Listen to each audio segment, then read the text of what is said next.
আসসালামু আলাইকুম বন্ধুরা, দেখতেই পাচ্ছেন ৬৬৯টি পদে প্রধান প্রকৌশলী কার্যালয় গণপূর্ত অধিদপ্তরে একটি বিশাল নিয়োগ বিজ্ঞপ্তি প্রকাশিত হয়েছে, যেখানে আপনারা বাংলাদেশের প্রত্যেকটা জেলা থেকে নারী পুরুষ উভয় প্রার্থী যারা অষ্টম এসএসসি ও এইচএসসি পাস করেছেন তারা কিন্তু আবেদন করতে পারবেন।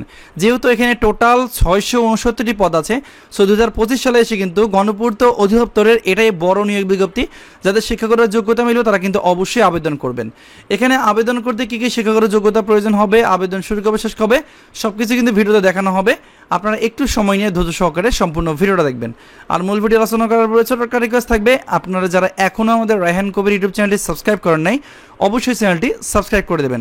এখানে আমরা নিত্য নতুন সরকারি চাকরি নিয়ে আপডেট ভিডিওগুলো দিয়ে থাকি। তো চলুন কথা না বেড়ে দেখে নেই এই যে গণপূর্ত অধিদপ্তরে নিয়োগ বিজ্ঞপ্তি প্রকাশিত হয়েছে সেটি সম্বন্ধে বিস্তারিত। আজকে আমরা টোটাল 2টা নিয়োগ বিজ্ঞপ্তি নিয়ে আলোচনা করব। এখানে একটা নিয়োগ বিজ্ঞপ্তি, এটা হচ্ছে 409টি পদ, আরেকটা নিয়োগ বিজ্ঞপ্তি আছে ওই একই অধিদপ্তরের 260। সো প্রথমে আমরা এই নিয়োগ বিজ্ঞপ্তি নিয়ে আলোচনা করব। দেখতে পাচ্ছেন এখানে অফিস সহায়ক নেওয়া হবে 161 জন। এখানে শুধুমাত্র এসএসসি পাস মানে দাখিল পাস বা এসএসসি ভোকেশনাল থেকে আপনি যদি পাস করে থাকেন, আপনার বয়স যদি 18 থেকে 32 বছরের মধ্যে হয়ে থাকে, তাহলে আপনি কিন্তু এখানে আবেদন করতে পারবেন। এরপর নিরাপত্তা প্রহরী নেওয়া হবে 81 জন।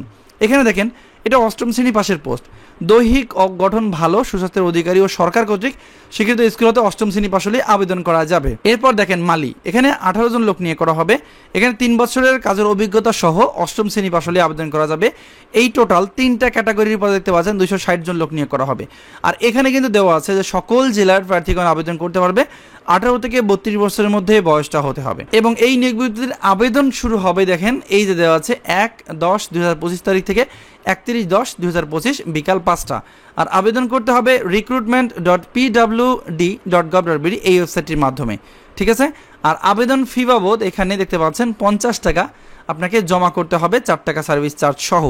আবেদনের প্রসেসে যদি কোনো ভিডিও প্রয়োজন পড়ে তাহলে অবশ্যই আমাকে কমেন্ট করে জানাবেন, আমি চেষ্টা করব সেটা নিয়ে আলাদা করে একটা ভিডিও তৈরি করার। আমরা পরে যে নিয়োগ বিজ্ঞপ্তি আছে সেটা নিয়ে আলোচনা করব। দেখতেই পাচ্ছেন পরে যে সার্কুলার, সেখানে হিসাব সহকারী নেওয়া হবে 119 জন। এখানে মাধ্যমিক ও উচ্চ মাধ্যমিক শিক্ষা বোর্ড হতে বাণিজ্য বিভাগ সহ এইচএসসি পরীক্ষায় উত্তীর্ণ হতে হবে, তাহলে আপনি এখানে আবেদন করতে পারবেন। এরপর না হবে অফিস সহকারী কাম কম্পিউটার মুদ্রাক্ষরিক। এখানে 76টা পোস্ট আছে কিন্তু, ঠিক আছে। আর এইচএসসি পাস হলেই আবেদন করা যাবে। কম্পিউটার ব্যবহারে দক্ষ থাকতে হবে। কম্পিউটার মুদ্রাক্ষরে বাংলায় ও ইংরেজিতে যথাক্রমে 20 শব্দের গতি, টাইপিং স্পিড থাকতে হবে। এরপর কার্য সহকারী নেওয়া হবে 144 জন। এখানে এইচএসসি পাস হতে হবে মানে ইন্টার পাস করতে হবে অথবা এইচএসসি ভোকেশনাল থেকে উত্তীর্ণ হতে হবে, 5 বছরের অভিজ্ঞতার প্রয়োজন হবে। এরপর নকশাকারক নেওয়া হবে 41 জন।